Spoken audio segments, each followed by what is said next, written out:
Welcome to Compass Points, the weekly podcast for CompassKnox.com. CompassKnox.com is your best source for news and politics in Knoxville and Knox County. If you'd like to learn more about the topics discussed on today's podcast, go to CompassKnox.com and subscribe for in-depth coverage and much more.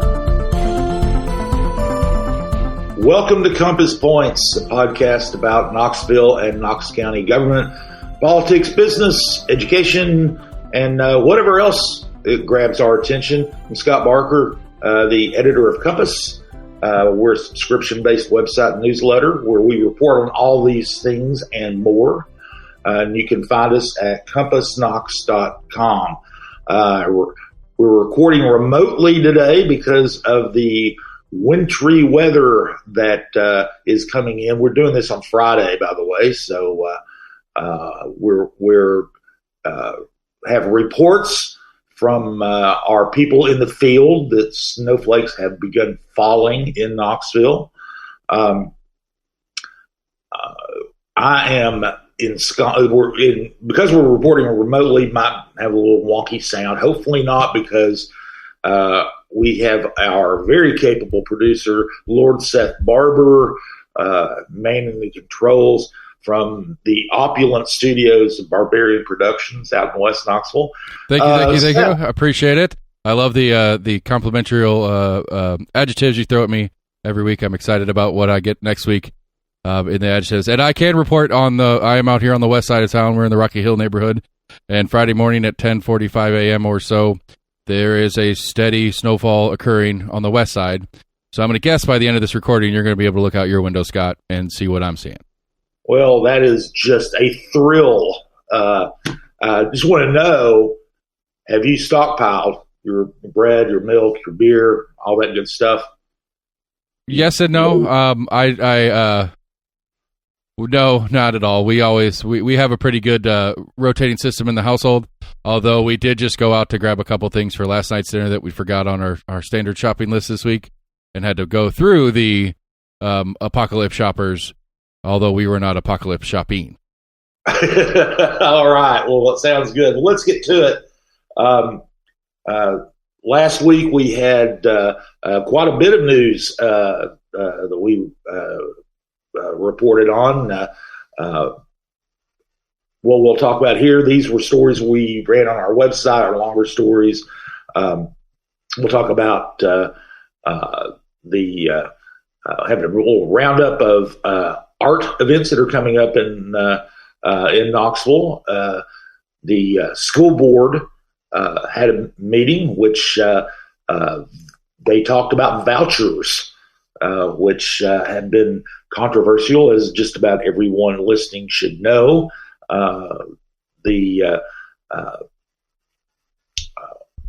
City Council earlier in the week, there was a raucous meeting, and where they discussed a long-term contract for KPD for a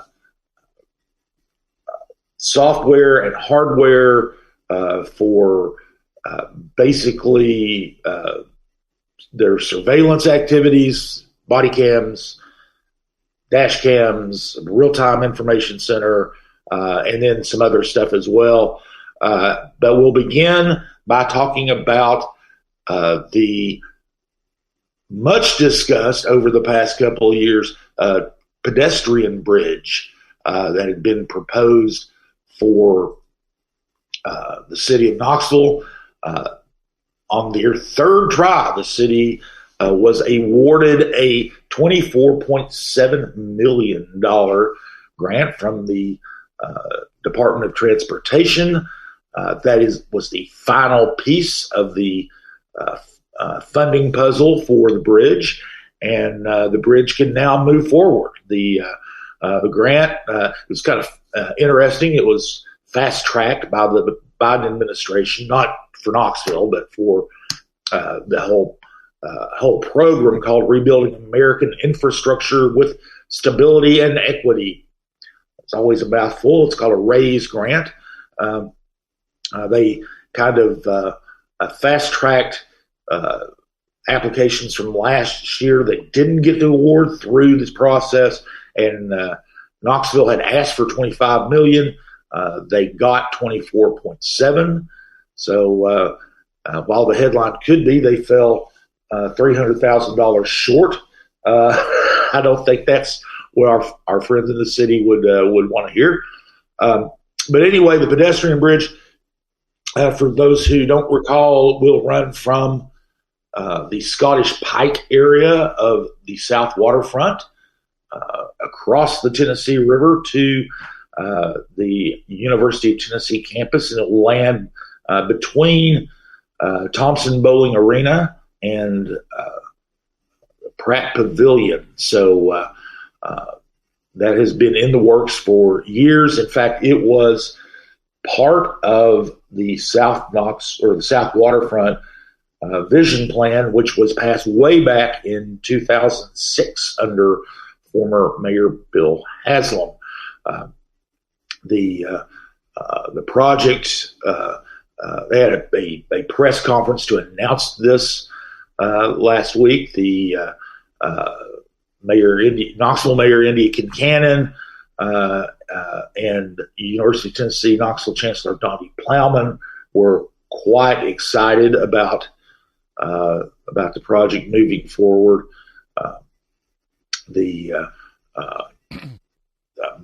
So I'll interrupt. I'm going to interrupt with the down low questions that I think everybody's going to have on this if they haven't already asked, which we may not know the answers to. They've not announced, but I'd say the first question is: now that the grant's in place, what's the timeline? Oh, well, they had no timeline yet.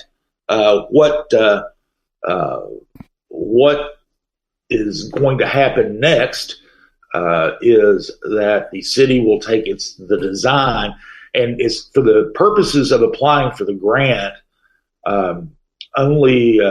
only needed to have the design 35% complete. So they're going to have to take the design and finish it out in detail before they do anything, and so that's gonna take some time. They don't have to. They've already gone through what's called the NEPA process. It's an environmental process for it, so they don't have to do that. So that'll speed things up a little bit. But it will be some time now before they actually begin building the bridge. Okay, and so the question two, which I think is probably the same answer, is what's the total ticket price for this thing before or after the grant kicks in? Okay, well, the total cost is supposed to be $60 million, and $20 million of that has been provided by the state. It's already in hand. They don't have to worry about that. Then they'll have the close to $25 million grant, 24.7, and then the remainder, which is $15.3 million, will come from tax increment financing, and it's one of those development tools that is hard to explain, but I will. Tax increment financing is, in this instance, the South Waterfront is a tax increment financing, or TIF, district, which means that when new developments go in, the amount of increase in the property tax revenue from that property goes into a pool of money that can be used to fund infrastructure. So the goal being, when this bridge is completed, new development will go in. Well, as this bridge is being built, realistically, new developers are going to go in that aren't UT property developments, that are actual private property developments, and it's going to take a piece of land that's collecting $15,000 a year or something like that in current property tax, and it's going to bump up to $25,000. That $10,000 difference will go into this pool. Right. Okay. And in this instance, it's even going to be even more than that. One of the things that happened was last year when they basically announced that UT was going to be a partner in the bridge. the UT's Board of Trustees appropriated $9 million to buy property on the South Waterfront. Now, what ended up happening was Knoxville's Community Development Corporation, better known by its acronym KCDC, which is the city's development arm, bought, that money ended up going to them. They bought the old Valley Apparel site on Blunt Avenue for the southern terminus of the bridge. But then, since then, they've added 2 other pieces of property to their portfolio adjacent to that site. And now they have about a 14-acre site. They're right on the river. The part of the site, obviously, is where the end of the bridge will come. The rest of it will be basically probably put out, as an RFP, or request for proposals for developers to come in and build it, build there. That property now does not generate property taxes in revenues at all, because KCDC, as a government agency, does not pay property taxes. So whatever goes in there, and they're still talking about what they want for that property. I'll get to that in a minute. But so eventually KCDC is going to sell that. Whatever goes in there, all of the property tax revenues will basically go toward the bridge. Assuming it's not UT that buys a piece of land. Well, UT's not going to buy that piece of land. Why would you buy it if they? I mean, that was what they did. With the initial piece of property, he paid for it, but KCDC bought it. So it makes a lot more sense for KCDC to develop that property and not for the University of Tennessee to develop that property. One of the reasons is the tax increment financing that would enable them to use all of those property tax revenues to pay for the bridge. Right. So that'll be significant change from 0 to whatever it is. Yeah, from 0 to whatever. Okay. And that's going to be while we won't know until something is announced, built, and they start. They have the tax increment agreement, but we won't know the exact amount. But it is probable that the tax increment financing for that one development in the South Waterfront will more than pay for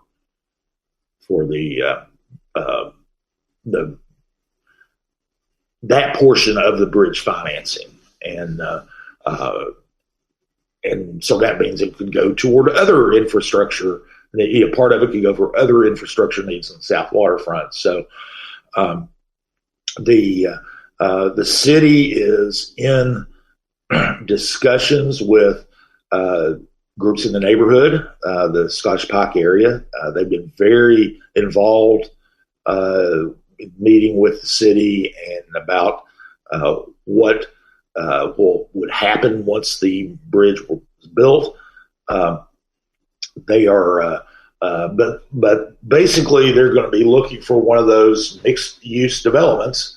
We'll have a commercial component where you can businesses, probably smaller locally owned businesses, maybe bigger. I don't know. That's still to be negotiated and worked out. They'll also have housing. When they look at housing, they want to have a mix of income levels for people there who would live there.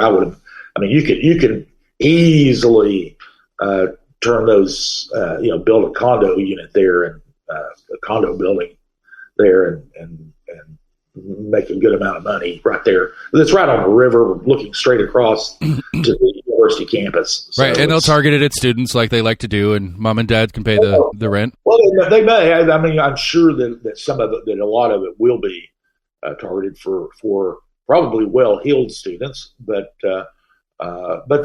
that's, one of the reasons the bridge is there is to facilitate moving across, going back and forth across the river, between South Knoxville and the campus, so and the city, for that matter. They're also going to have a significant green space there, some kind of park on the river. So that's at least in the discussion stages. None of this is set in stone yet. They're going to want to improve some of the transportation there. They want to, obviously, with the pedestrian bridge there, they're going to emphasize pedestrian and bicycle traffic. Bicycles will be allowed on the bridge. And it will be one of those interesting things. You've got the South Knoxville waterfront there, across the river at the other end of the bridge at the campus. It's going to, like I said, it was going to come out at Thompson Bowling Arena and Pratt Pavilion right there on the kind of west side of Thompson Bowling Arena. On the east side of Thompson Bowling Arena, they're getting ready. The university is getting ready to build an entertainment center with restaurants and shops and all. So that will be a draw for that area. At least they hope.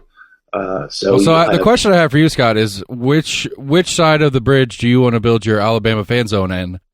Your cool Alabama shop for all the cool Alabama trinkets that all the Bama fans are going to need when they're visiting. I would think that most people who are listening who care about such things would want it at the bottom of the river, not on either bank. I was going to say the south side, really, really, really, really, really, really far south side, maybe in Alabama as a state. I don't know. We'll see. The Russell Shoals area. Yeah. Just keep walking south. You'll get there eventually.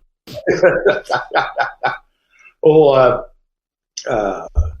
anyway, that's there. One of the things too that they brought up, we really didn't go into much detail in the story about this, or any detail in the story about this, is kind of the connectivity, not just between the waterfront and the campus, but when that's built, you've got a greenway system that's going to, you can start out in West Knoxville, coming down the Third Creek Greenway, then go across to the campus, go across the pedestrian bridge, and then go out to the urban wilderness. And one other project it's not part of this, but it's easily connected, is the Rails to Trails project that we talked about last week. It's going to go from Kern's Bakery to Iams Nature Center. And so you could feasibly take a bike from, let's say Sutherland Avenue along the Greenway there. You'll have to cross Neyland Drive to get to the north end of the bridge. You cross the bridge. You go up to Chapman Highway. You'll have to cross Chapman Highway and then take the trail from Kern's Bakery all the way to Iams Nature Center at some point. So, it's those kinds of connections. Those are kind of one of the features that the city officials really like. I'm excited about that. That's going to be neat. Yeah, because you could get all the way out to like Cedar Bluff. Yeah, you could go from Cedar Bluff to Iams on a bicycle without having to be on real roads other than crossing them from time to time. Yeah, it's for people who are fit enough to ride bikes that distance. Yes, right. I wasn't suggesting you or I were going to be ones to do it. I probably will not, but others will, and that's okay. We can enjoy that it exists even though we don't use it. Yes, exactly. But anyway, the bridge is now going to move forward. There is a lot of planning to do, a lot of prep work to do. they've got buildings to demolish. They've got all kinds of stuff to do. So it won't be anytime soon, but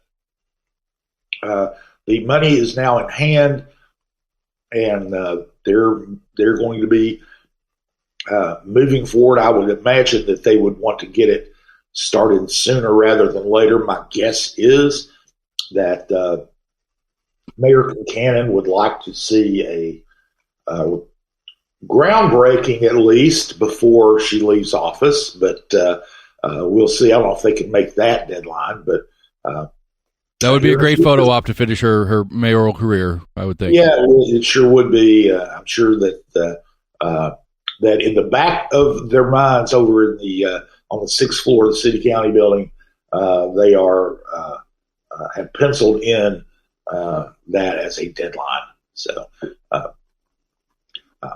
and speaking of the City County building, last Tuesday at the City County building, in the small assembly room rather than the main assembly room because of renovations, there was a very contentious city council meeting over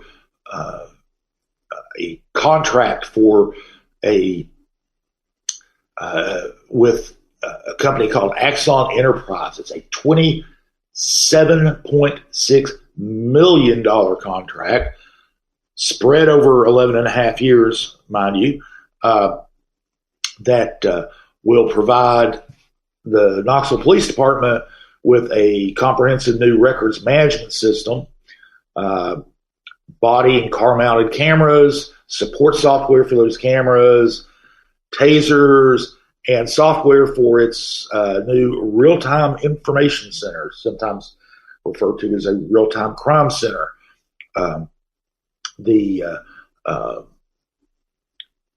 Most of the discussion, if you want to call it that, was centered on that real-time information center, which is basically a hub where cameras throughout the city, both city-owned and those owned by voluntarily participating businesses and other government agencies, the video feed would go into this hub, and KPD can use that to respond to calls either in their immediate aftermath or use that feed in investigations as they already do. It just happens to be they would happen to be able to get that feed faster than going from business to business and requesting to look at the video. Anyway, a lot of kind of police reform advocates were there at the meeting. There was from the beginning of the discussion to the end, it was rowdy, a lot of yelling, a lot of cursing, a lot of the meeting was interrupted intermittently throughout the entire discussion. 3 people wound up being expelled from the meeting for being for being out of order to an extreme extent, and so it was quite a melee. On the council itself, in the discussion, Councilwoman Amelia Parker was the primary dissident in voting for this. It passed on a 7-2 vote. Parker and Cena Singh were the no votes, primarily concerned about civil liberties in this new real-time information center. Parker did bring up the cost over the course of the contract. She also wanted policies to be in place before they let out these contracts, but she wanted to kind of know what policies were going to be about use of the information that they get over this, because it does sound like kind of a Big Brother thing. They're going to be watching you through these cameras everywhere.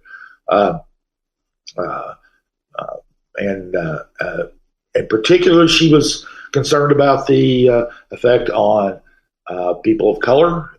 She brought up, several times that that there's a disparity in policing, that a lot of African American citizens are wary of the police, feel that the police already keep them under surveillance, and one kind of dramatic part of the meeting basically said the city of Knoxville takes a racist approach to policing, and was something that the mayor and other council members did not take kindly to, but they did go ahead. Like I said, they did go ahead and pass this. So what that contract does entail, like I said, it was more than the real time information center piece. Now that piece of it was about 5% of that contract is all that goes toward it, and it's just buying software to facilitate being able to take in those feeds and use them. It's not for cameras. It's not for personnel. It's not for anything like that. It's just for software that will take these feeds in and allow KPD to look at them. And we'll go into exactly how that works in just a minute. The contract was a lot more than that. The cameras, both the body-worn cameras and the in-car video cameras, took up a lot of the costs. The in-car cameras are every car has two cameras, so it's not just one camera in a car. It's not just on the dashboard. They've got one that shows what's going on in the back of the vehicle as well. Then there's also the tasers that they're buying, and Axon Enterprise, the company that does this, already provided those for the city. This actually replaces existing contracts that they have for that, and that also includes cloud storage and that kind of thing. So for the videos, they cut from the body cams and the car cams. And these purchases are going to be made over time of the contract. For instance, the tasers, the city just bought tasers 3 years ago, and or a little bit under 3 years ago, and they're going to be replacing those in 2028 as part of this contract. The one thing that the police department is actually most excited about is that they're getting a records management system, a new records management system. What they've got a couple of records management systems. They're antiquated. At least one of them is 15 years old, and what the new records management system will do is all of KPD's records they generate will go into this system. And that's everything from incident reports, traffic citations, investigative files, everything that just about everything in the old days you'd say every scrap of paper, but now all these forms and all these documents will be located in one place that KPD personnel can all access. Right now, access is very difficult for some of these systems. This will make it a lot more efficient. In fact, one of the things that Chief Paul Noel told me is that under the system, that they have now, there can be instances where if an officer has not finished a report, the crime scene investigator cannot go in and then put their report in.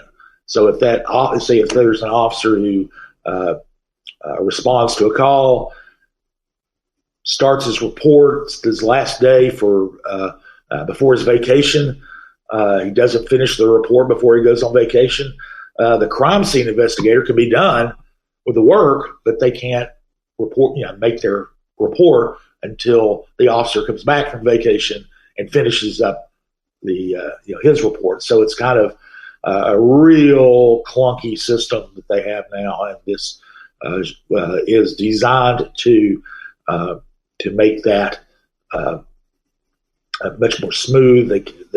The responding officer and the crime scene investigator can both, and obviously if there's a detective who has to investigate as well, they can all access this system, can all put their information about the case in as they finish their reports.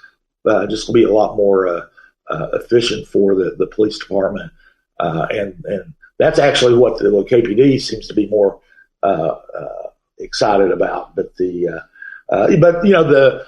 real time information center is the one that people kind of latch onto, because it does. It's kind of like that Minority Report thing, where there's a lot of fear and understandable fear about Big Brother watching you and that sort of thing. But one thing that the police department will point out is they don't need warrants or anything like that to put someone under surveillance, to watch someone.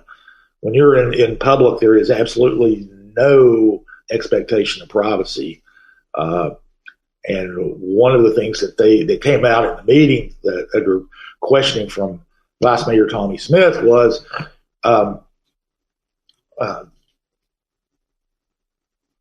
most of the benefit from this is they're able to do what they already do, but do it faster.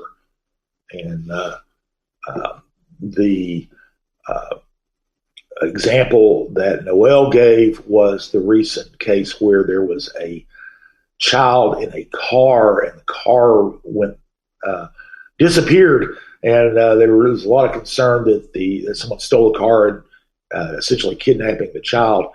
And the KPD personnel fanned out. Noel went on the call himself, and they went to area businesses where they could went around and looked. And, when they saw an outward-facing camera, they went in and asked to look at the video from it. And they determined by looking at that over time. There was a tobacco shop Noel had to go to that. They had to wait for the owner to come in to give to let them see the video, because the clerk who worked there didn't have access to the video. Anyway, they were able to finally determine that the car didn't pass any of those streets. So then they looked, and it had actually got out of gear and rolled down an embankment and came to a stop. The child was fine, but it's that kind of thing that can be done almost immediately. Whenever the call came in to the call like that would come into the real-time crime or information center, or real-time crime center, whatever you want to call it.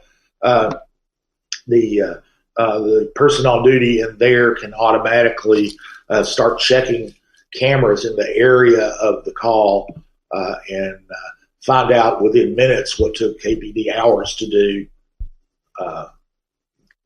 on the night that it actually happened.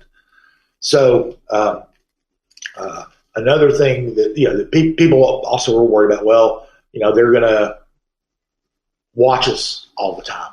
They're going to be keeping us under surveillance. That's not going to happen most of the time. At least that's what they're told. We're told the way it's going to work. They're only going to have a couple of employees working at any one time in the real-time information center. And if they have, say, 20, 30, 40 cameras out there, there is no reason or way to have one of those people, and a lot of times it will be somebody there by themselves, just watching one camera and just waiting to see if a crime will occur where that particular camera is located. What will generally happen about 95% of the time, KPD tells us, is that the system is it's one of the things the software will do. It's going to be tied into the 911 system, and a call will come in. The system notifies the person on duty in the real-time information center of the call, the nature of the call, the whole 9 yards from 911. The area it's in, identify the computer, the cameras that are in that area, and that person in the real-time information center can begin looking at those cameras to see if they show anything of interest. For example, if there's a shooting on Cumberland Avenue and the 911 call said that the car, the suspect's vehicle took off west on Cumberland Avenue from the scene. Well, that call would come in. The person in the real-time information center can start looking at cameras in that area. If there's a camera, say, at University Commons, that would be that area looking out toward the end of that portion of Cumberland Avenue, the camera video could tell KPD whether that car went on Alcoa Highway, turned off on Concord Street, turned off on Neyland Drive, or proceeded west on out to Kingston Pike. And and it would be, it's not something that generally speaking will, despite the name real-time information center, it's real-time information, but they won't be able to for the most part, guide response immediately from the video center. There is one of the things that they have talked about using, though. This is the exception to that, is where at special events, they're going to prioritize placing some cameras at places where large numbers of people gather. That would include the World's Fair Park, Market Square. Of course, there are already cameras in Market Square, Creech Park, places like that where there are frequently outdoor events. And remember, these are all outdoor things. They're not going to be, indoor. Indoor cameras aren't going to be involved in this. This is outdoor cameras.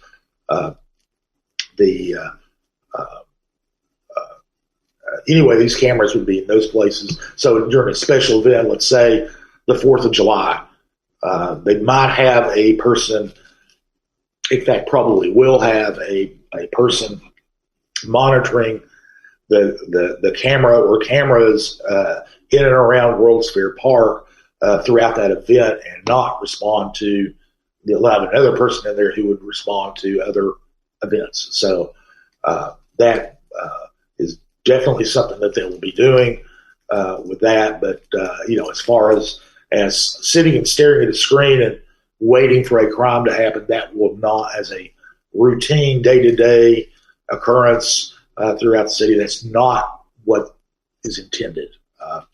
They said a couple other notes are kind of of interest. The city-owned cameras that they're going to use, and they have enough money in the budget already, not part of this contract, to put in to install about a dozen cameras. I mean, they're expensive. They're not, they're not going to go out on a huge shopping spree for it. But they've got about a dozen cameras that they think, up to a dozen, that they're going to deployed areas of the city. Some of them will be around the infrastructure that I talked about, the park, World Fair Park, Kluge Park, and Market Square, those areas. They are also going to be, then they'll go toward high crime areas and areas where people have requested cameras. The cameras will be mounted on power poles. They're going to have power. They're going to have internet. They'll be marked KPD. It's almost like they'll be, it's not going to be surreptitious. It's going to be pretty overt and could possibly deter people from committing crimes in front of a camera if they know the camera is there. And so another thing that has come up is the information that the I want to call them technician. They're not really a technician, but the employee in the real-time information center, when there is a call for service, someone calls in to 911. There's a suspicious person, quote unquote, at a city park where there's a playground and kids, and they're concerned. They think the person looks suspicious, so they call in. These employees are not sworn officers and who are going to be working in the center. They're just relaying information. So they relay information. The officer who responds is the one who is responsible for what happens if there's an encounter. They can go and say, "Oh, I know this guy who lives in the neighborhood. He's harmless, whatever." Or he could go and talk to him and find out what's going on. There's nothing. I mean, that happens all the time anyway. But nobody is going to be sitting in the real-time information center ordering officers to go make arrests all willy-nilly like that. It's still going to be. It's just as if a call comes into 911, which is kind of what it is. But there is a potential for abuse. I mean, I don't think anybody is so naive to believe that there is not that possibility. There's always possibility for abuse. Police officers in the United States have been armed for more than a century, ever since the founding of the country, basically, and sometimes they abuse that power. So then let me ask, is there any explicit checks that have been put in place to try to offset some abuses? Yes. I was about to get to that. Great question. For the real-time information center in particular, there is a very detailed audit trail that is created by the software so that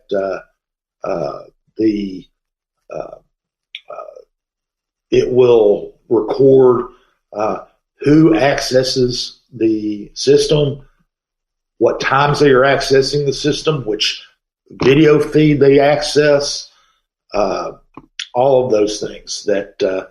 So if there is an employee there and they, for whatever personal reason they might have, maybe there's a feed that you can see his ex-wife's house from. His ex-wife's house, and he's doing that. They'll know that. They can find that out, or at least there's evidence of it.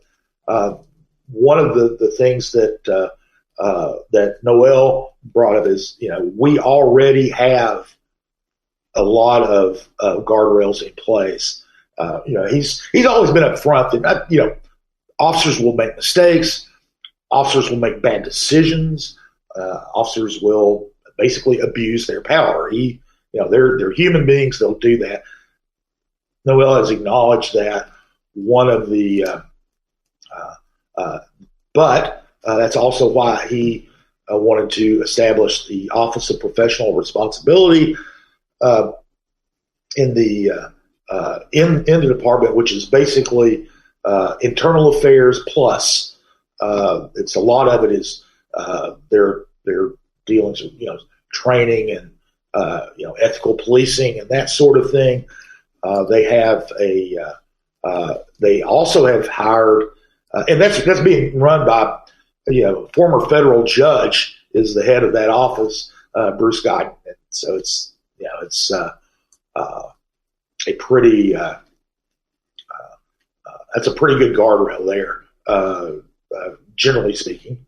But they have there are policies in place, and when officers violate them, they go through the what we would call the internal affairs process.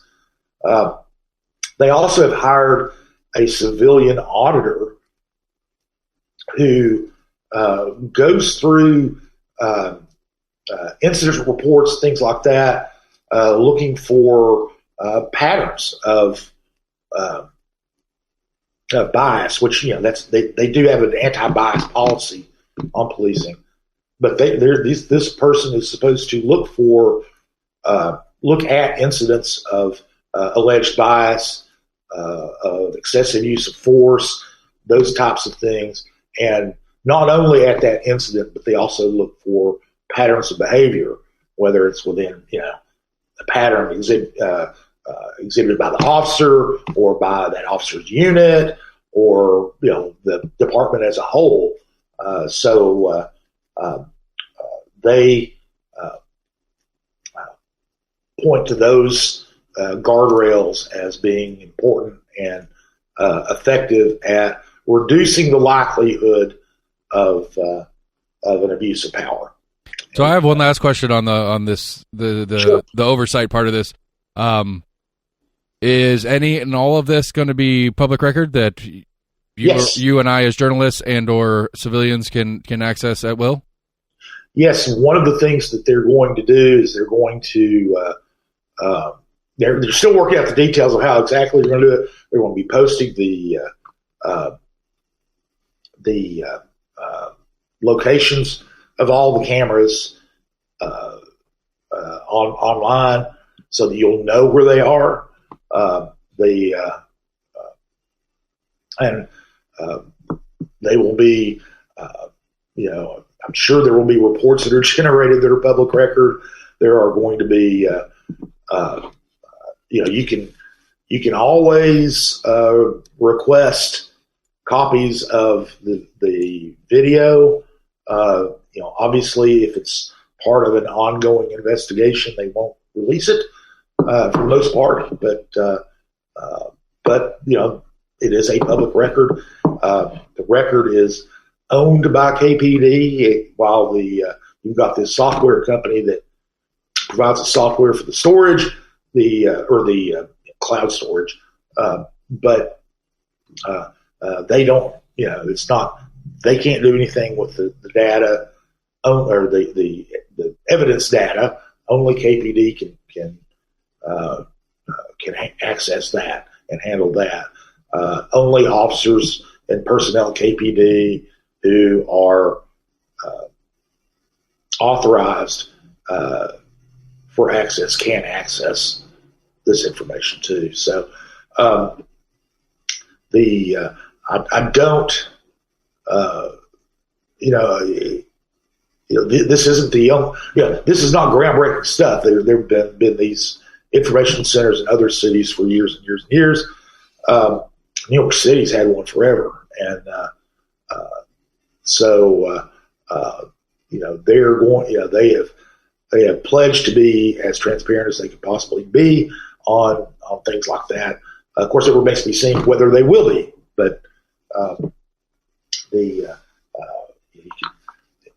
can certainly bug them for more transparency, and I'm sure they will. And they're all. One other thing that I didn't mention about the cameras, I think I did mention that private cameras would be able to be used. These would mostly be business cameras. This system doesn't. If you've got a cloud-based camera like most home security cameras are, you can't that won't work. You need to have an actual server that you use. So I do have a question on that, because you said earlier that it was outside only. Yes, but I'm thinking about the cameras that people have that they put on their front porch. No, I understand. So residential is a no-go, or your Ring doorbell camera is a no-go in the system. But because those are cloud-based and systems. The other thing that would deter a residence is that there's a cost involved. If you want your an external camera at your business to be part of the system, there is a component. I'm technologically ignorant about a lot of things, but there is a component that you have to pay for to go into your server to be able to interface with the KPD system. So, I'm mildly familiar with systems that I've had in my businesses. But how does KPD discriminate which of my cameras they get access to if I give them permission? That's up to you. You can say, okay, I want you can access these cameras, and you can give them varying levels of access.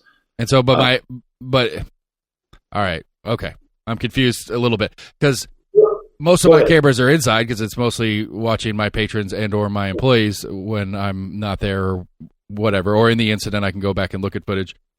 Right. So, but potentially with my permission as the business owner, they could have all of my cameras inside and outside. Not inside. So they're by law they are not permitted to use the inside cameras. There is an expectation of privacy inside. As far as surveillance, police surveillance goes, but there is a somewhat.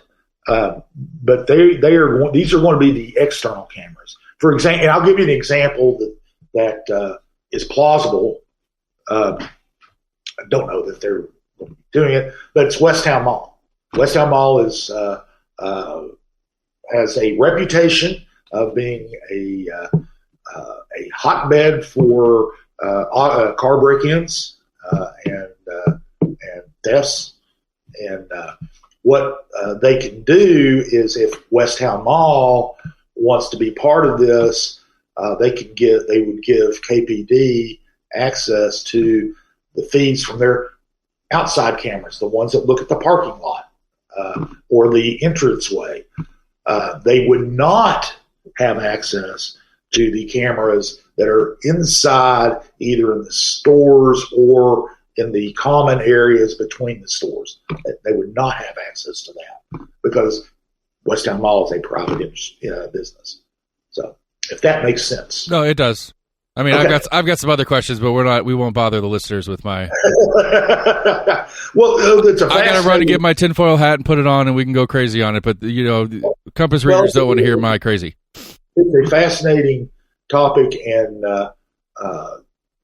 even you sit there and police will tell you what they're going to be doing with it, and you explain that it's not going to be Minority Report top thing. That's the movie Minority Report. It's an old movie. I still think it came out yesterday, but I'm getting old. There are fears like that. But when you explain to them, no, it's not going to be like that. It's going to be much less sinister than that. Doesn't mean that you're being an apologist for the police department, that there aren't potential issues. There are, right? Because it comes down to, it's a trust issue. At the end of the day, it's a trust issue between we, the citizens, and a division of our government. And some people have trust issues and don't want to give that trust away, and some rightfully so. Correct. So one of the there is a significant portion of the African American population that does have trust issues with the police department. but there are also large numbers of people in the African American population who don't want to live in crime infested neighborhoods. So they have. One of the initiatives the city has is called TLC, and what they do is they identify high crime areas with using data. I went to a District 2 Commanders Forum, which they talked about the work that they were doing.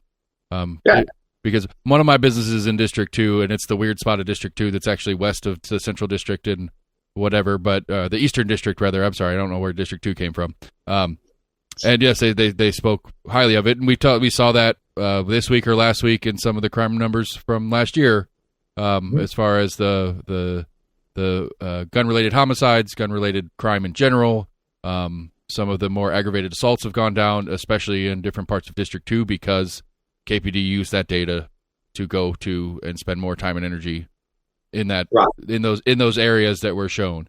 I think the biggest thing that it was Kevin who was telling us about it. The biggest thing that I took away from it was that it wasn't that the shootings weren't happening where we were focused, or they were, instead of happening where we were focused, they weren't happening 2 blocks away. They just weren't happening.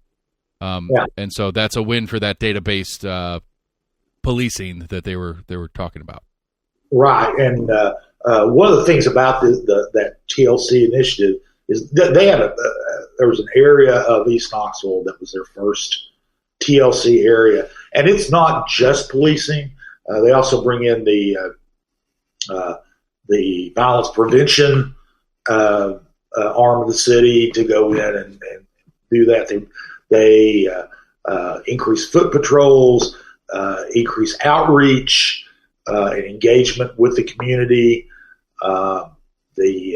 If other departments can help with things, cleaning up, empty and overgrown lots, improving lighting in the area, those kinds of things, they'll do that. But this area in East Knoxville, 15 months, not one shooting, and police stops and other arrests have gone down too. So that's another thing. But as with anything else, kind of this enhanced focus on particular areas can be abused. Where one person sees a police officer going out, walking a neighborhood, one person might see that as outreach and engagement. Another might see that as intimate surveillance. It all depends on officer behavior, and so there's still room for, or there's still opportunities for abuse, and that's again, Noel would say that points back to the Office of, I think I used to call it the Office of Professional Responsibility earlier. It's the Office of Professional Standards they have, but he would point back to them and the policies that they have as a way of, and their anti-bias policing thing, but as a deterrent. But once again, you look at this, and these TLC areas are going to be in high crime areas. What are high crime areas? They're areas where, for the most part, high poverty areas, and African American and Hispanic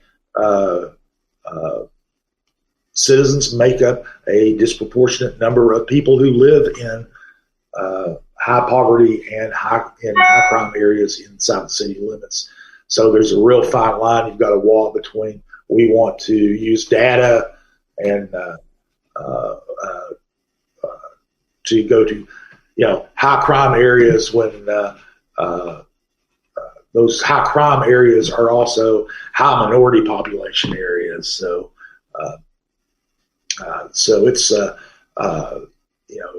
it's one reason that this type of policing needs scrutiny, and I think that that we need to, as the media, not just us, but because we don't really cover law enforcement on a day-to-day basis, but media and the public need to pay attention to what the police do and where they do it.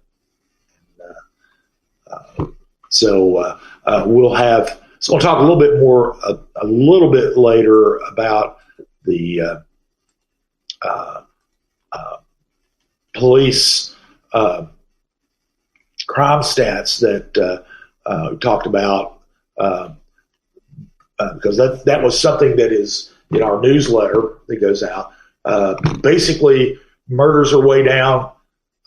What's really down are the non-fatal shooting numbers. Those are way down.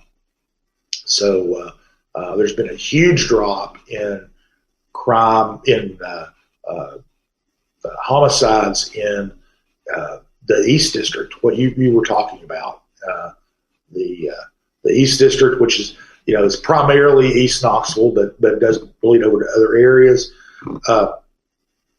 2 years ago, there were 25 shooting deaths in the East District, East Patrol District, and then last year there were 8.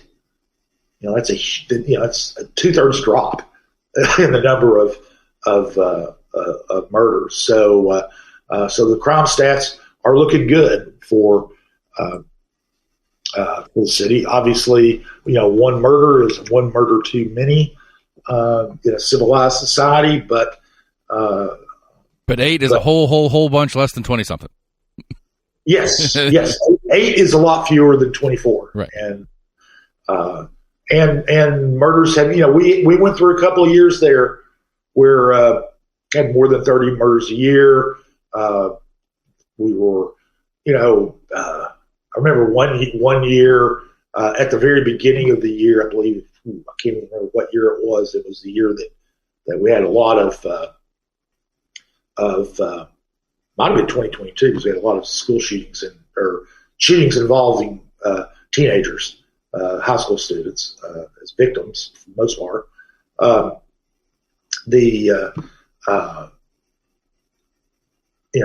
During that time, there was a stretch of that year, at the beginning of the year, where the homicide rate in Knoxville was, I believe, just slightly higher than the homicide rate in Chicago on a per capita basis. Chicago quickly, and eventually, well outpaced Knoxville for that whole year. But there for a short time, it was just as bad as it was in Chicago. So, but okay, we detailed those numbers in our newsletter last week as well. So, how does one get said newsletter, Mr. Scott? Oh, one gets that newsletter by subscribing to Compass, CompassKnox.com. That's one of the things that we do is we have our website, which has more in-depth coverage on individual stories, but we also have the daily newsletter, goes out weekdays, every weekday morning, 6 a.m.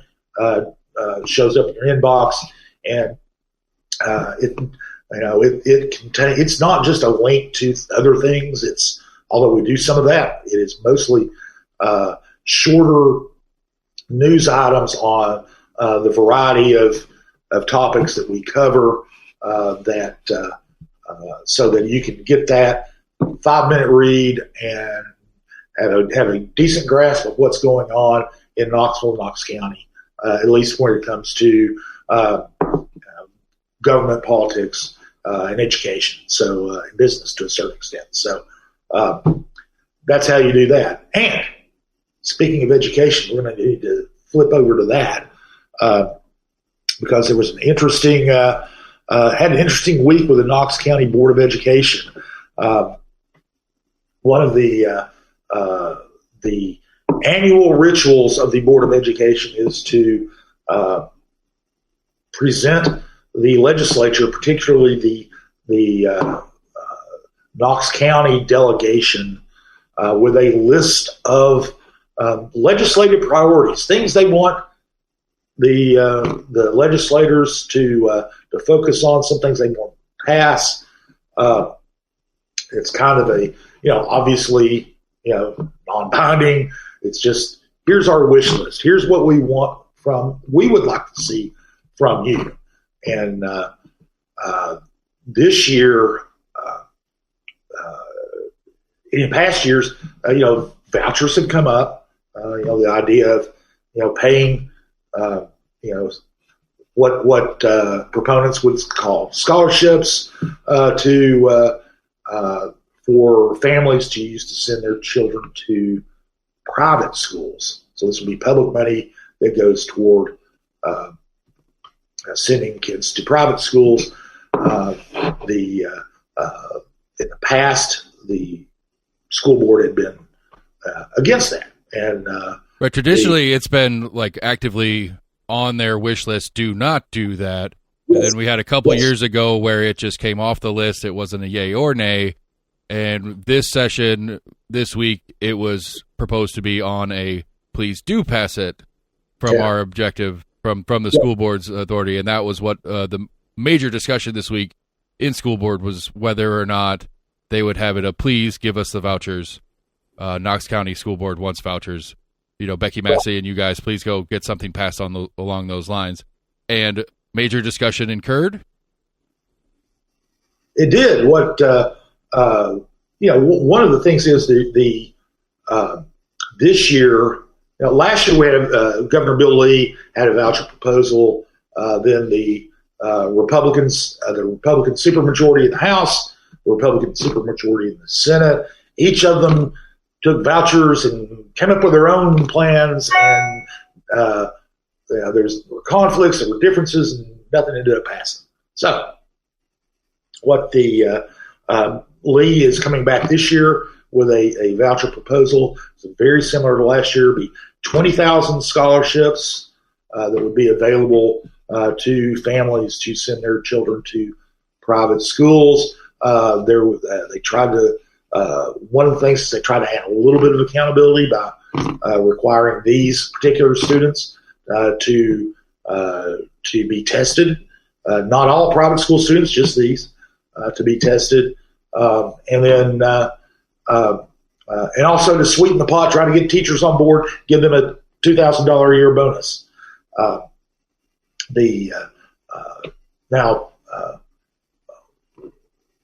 So that's the proposal that's going to be in the legislature. Bills have already been filed. In fact, Lee has talked about calling a special session at the beginning of the regular session, a special session within a session, I guess, to consider consider the voucher proposal. Anyway, what happened this past week was that Steve Triplett, who's the vice chair of the school board and who is a Republican, our school board now is a partisan body with a 5-4 Republican majority. Triplett proposed inserting in this wish list to go to the legislators support for a voucher program. They on Monday, they had a work session. They discussed it a little bit. He talked about it a little bit there. He said that, Knox County Schools isn't, is the best choice for most, but not for all. And so I think this should be a priority. Reverend John Butler, who is a member, wanted it to be, didn't want anything that wasn't unanimously put on the wish list to be excluded. And Butler is a Democrat. So nothing was resolved until Thursday when they had their voting meeting. And there was quite a bit of discussion there, but they ended up not including the voucher provision in this wish list. And it came because the 5-4 Republican majority did not unify around Triplett's decision. proposal. You had one, Christie, who voted against, or didn't vote against. She abstained from voting at all. And then you had Lauren Morgan, who is a Republican member, and she joined the Democrats, Butler and Templeton, Catherine Bike, and Patricia Fontenot Ridley in opposing the adding that to the agenda or the wish list. And that was interesting. She basically said, I'm kind of for choice, but let's let the legislature deal with this. We need to focus on Knox County schools. And so that ended up kind of killing that. And of course, this is kind of a almost symbolic vote anyway.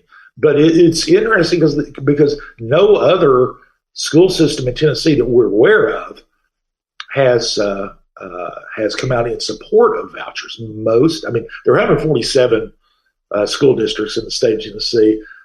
There may be a couple that have come out in favor of vouchers, but most of those are rural school districts. Those were the ones that opposed it. Those rural areas were the ones that opposed it most last year. But the vast majority, if not all, of the Tennessee school boards are against vouchers. The Tennessee School Board Association is not a friendly for school choice. They want to emphasize public education. And it was kind of interesting because one of the things that I did was actually did this. I didn't write the story. Our correspondent Angela Dennis did a fantastic job covering the school board last week, and she did the story. But I was preparing for the podcast. I said, 20,000. That's a pretty good number of kids. And I looked it up, and if Lee's proposal passes, the number of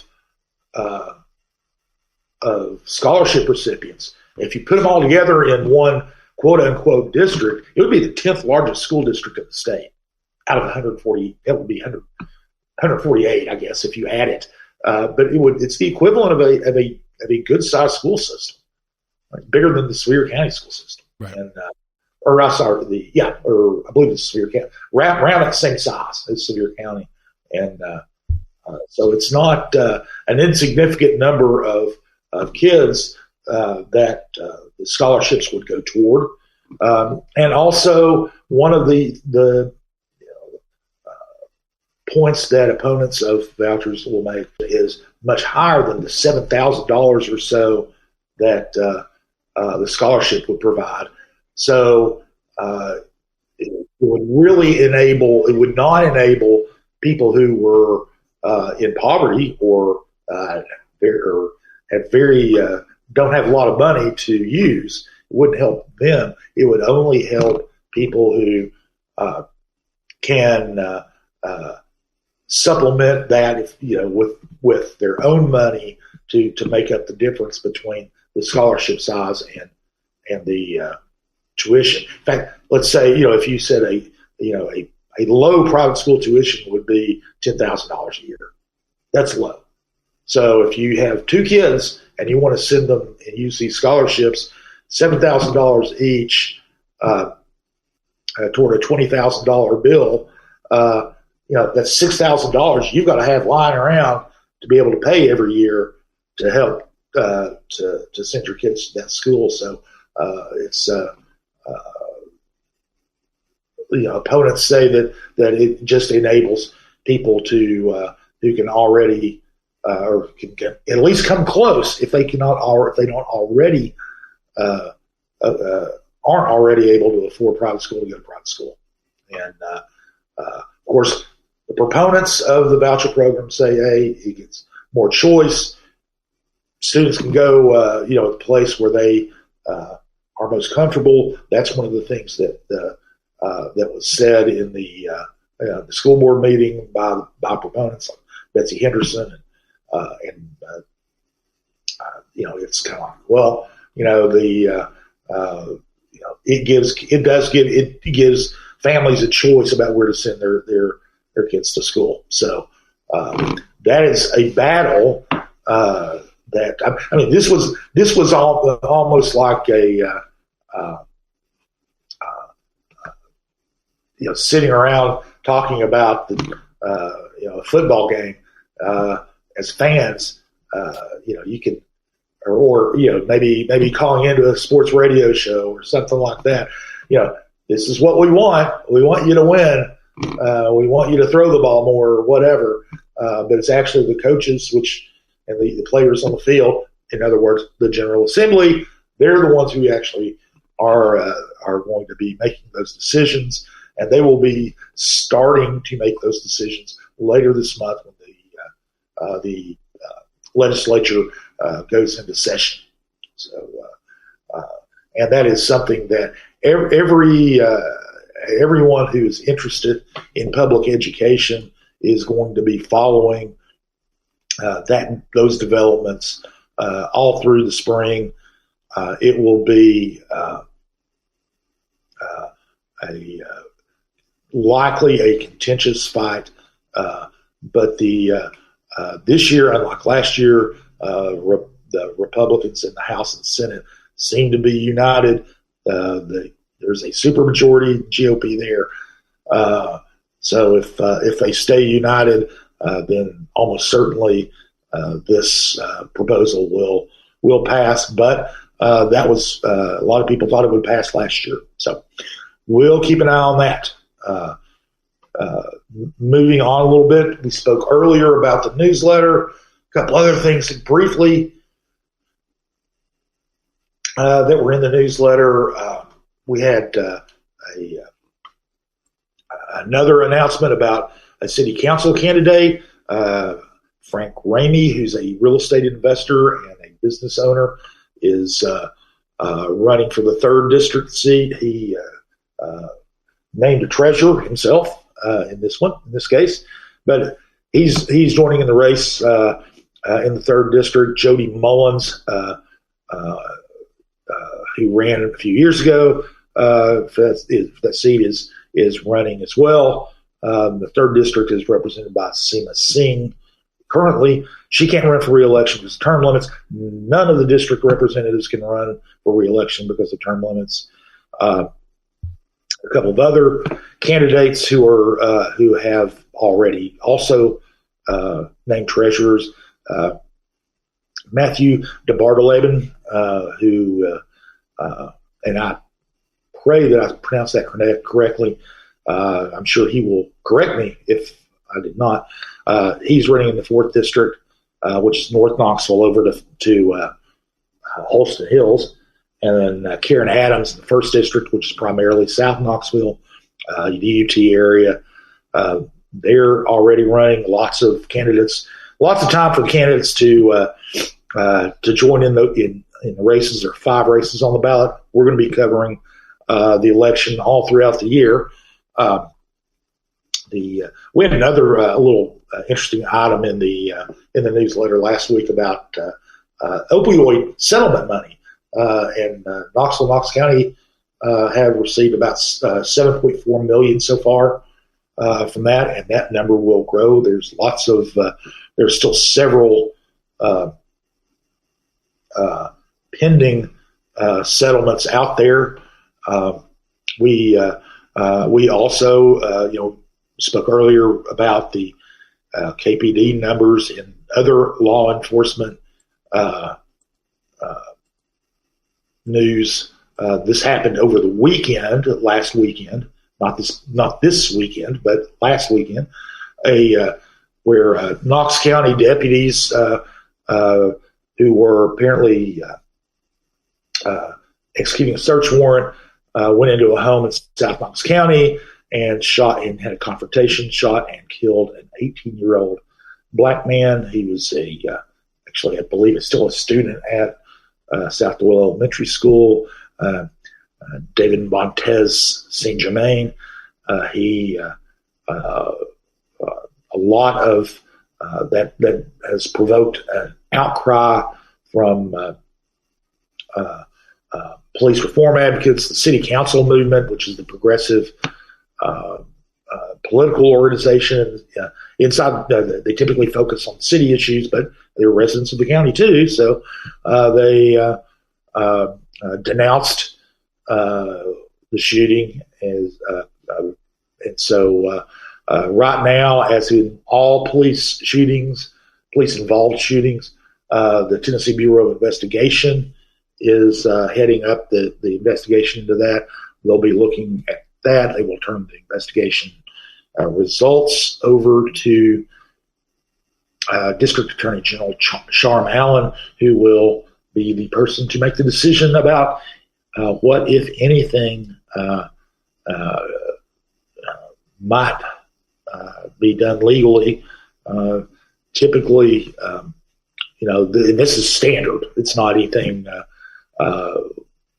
It's not something that was done because of any of the circumstances surrounding this one, other than law enforcement officers were involved in the shooting.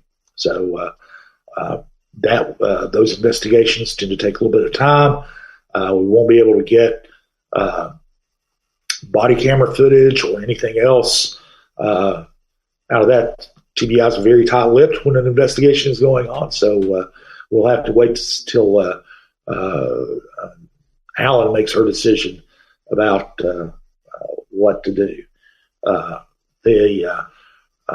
And again, that's those are things that are in the newsletter that you can, if you subscribe and get the newsletter, then that's the type of thing that you will be able to keep track of every morning at 6 o'clock. So every weekday morning, anyway.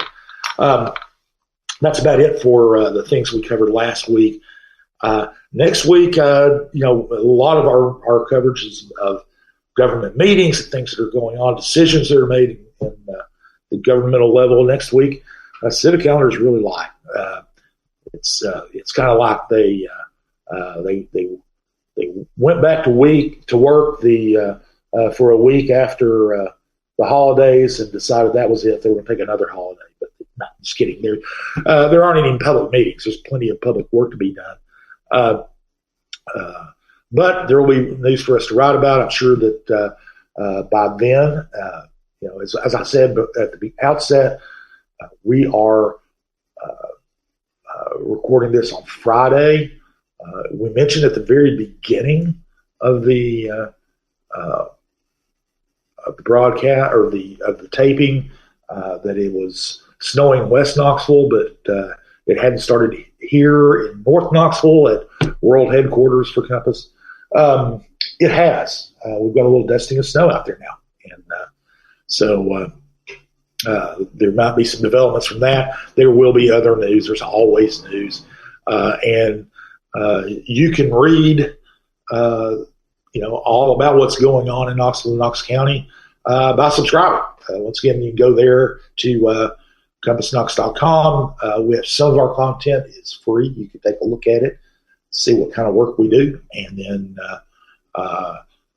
sign up for that. Now, one thing that is free is this podcast, and you can keep up with everything on podcast. We're on Apple Podcasts, Google, Spotify, wherever you can get your podcasts. So you can listen once a week. We usually drop it on Sundays, and so and that is all up to Lord Seth Barber, our producer, who's been interjecting from time to time with timely questions. And Seth, thank you very much. Appreciate everything that you do. You're very welcome, sir. I'm told for those of us, those out there that want to help support, the best way to get other people to listen is to text it to them. So hit the share button on your provider, and then it'll give you a copy link, and you can throw that in a text message. Text it to your friends. It's the easiest, probably most effective way to help support what Scott and the Compass team is doing to get more information out to more people? Well, thank you very much. See, it's nice to have somebody who kind of knows the ins and outs of technology. I'm still trying to figure out how to organize my email. So thanks a lot for that. Also, thanks to Will Wright for our music. And then that's all for this week. Thanks for listening. We'll be back with another installment of Compass Points next week.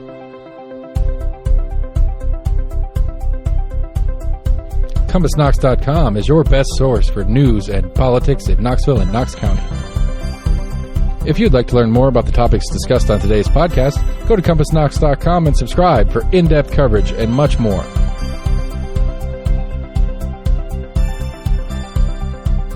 And many thanks to William Wright for composing our theme song. Compass Points is a partnership of Barking Shark Media and Barbarian Productions, and recorded by Lord Seth A. Barber at Barbarian Studios, Knoxville, Tennessee.